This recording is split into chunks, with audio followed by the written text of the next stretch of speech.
Hi, and welcome to JG's Long Box and another episode of JG's Sketchbook. This time around, I'm going to finish the Jack Reacher cover that I started in my last video. So first, I'm going to scan my inks into my editing software.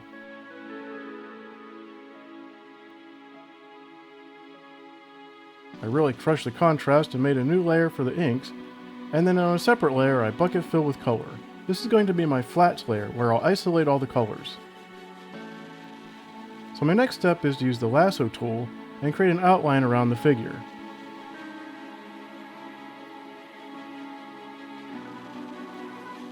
This is a bit time consuming, but I have to be careful to stay within the ink lines.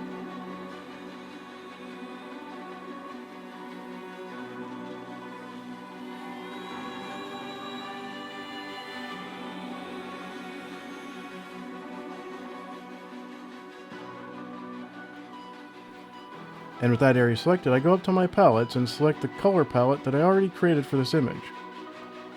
And I fill it in with the base color for his jacket. Then I lasso a new selection around his head and fill it in with a skin color.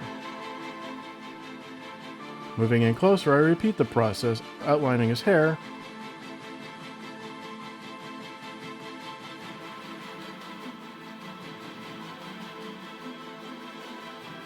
and bucket fill this with brown.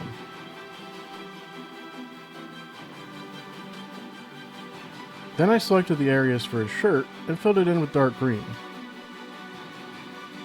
I'm moving into closer and closer details, outlining his eyes and filling them in with white,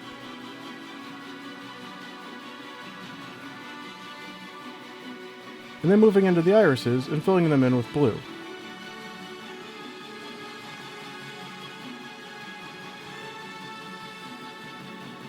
I selected the collar and filled it in with dark brown. And now I move into the shading. I select the area of the dark side of the face.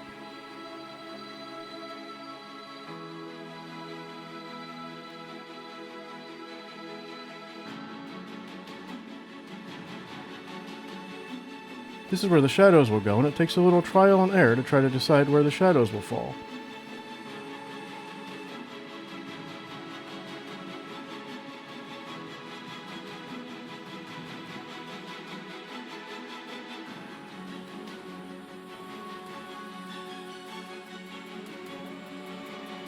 I'm switching between a high tolerance selection and a low tolerance.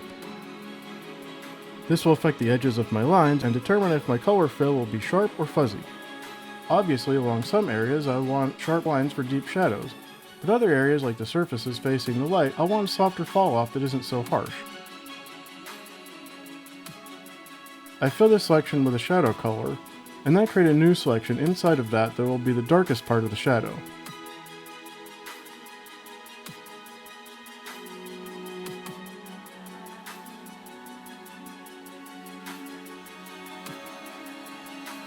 And I fill this with a darker shadow color. I use the airbrush tool to smooth out some of the edges, but I'm still working within the selected area so it don't affect any of the other colors.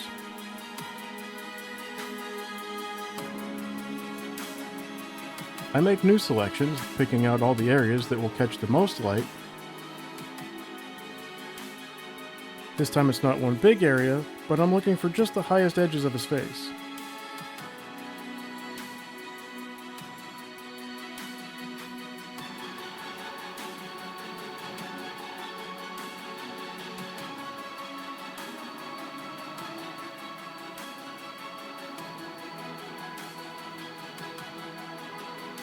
And fill that in with a lighter color.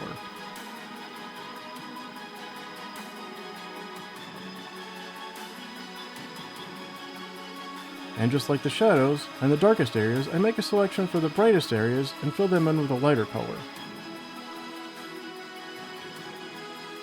Now for the hair I do something different. I select little wedges and hair shapes that will define the highlights of the hair. This time, instead of a bucket fill, I'm using the airbrush tool and painting over the center of the raised parts of the highlights. Since hair is reflective, you don't get soft shading like on the skin. You get these specular highlights. I move to a smaller brush and spray in the brightest points of these highlights. Next up, I select the shadows for the jacket and fill it in with a darker tan color. Then I select this edge light area where a different light source is hitting him. And I airbrush this in red. And I do the same thing with the edge of his jacket, but I'm working a little softer here because the canvas of his jacket isn't as reflective as skin. To finish off his face, I make a new soft edge selection in the shadow area. I thought it was too harsh, so I airbrushed some skin tone back into the shadows, blending it all together and bringing out that Rembrandt lighting.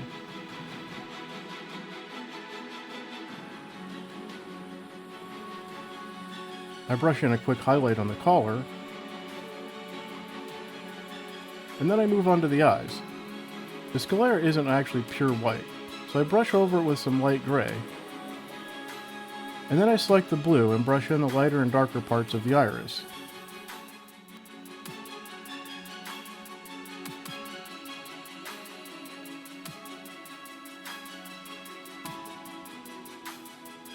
And to finish the eyes, I make some sharp selections for the glossy reflections, and these I paint in pure white so the eyes look nice and reflective. For the lips, I'm going to do something different. Male lips don't tend to stand out from the skin tone of the face, so I don't want to end up with bright pink or red lips. I go back to my flat layer with the base colors, and here I select the lips and fill them in with this mauve color. Then I go back to the shaded layer with the lips still selected, and cut this part, and paste it back on another layer. This lets me control the opacity of the lips, and lets the mauve color bleed through without becoming overpowering or losing the shading I've already done.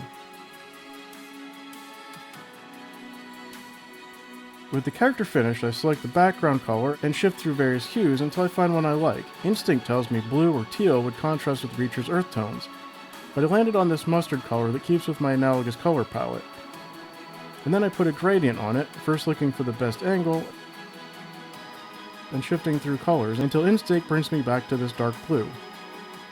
I put another gradient to match the red edge light, and to finish it off I boost the contrast and put a glow behind Reacher to pop him out a little bit.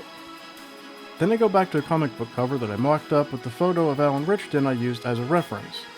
The title I lifted from the Reacher Season 2 DVD box cover, and the credits I made with this program's text tool. I move my image around and try to balance it with the heading, then I drop in the title of the most recent Jack Reacher novel I've read. And that finishes off my comic book cover. I really hope you like this look at how I created this cover for a hypothetical Jack Reacher comic series. Be sure to like and subscribe so you never miss an episode. If you'd like to see the video that I originally created this cover for, then check out my 60-second review of Reacher Everyone Talks. And if you like these inside looks at my art process, you can check out any of my JD Sketchbook episodes. Until next time, I'm JD, and this box is closed.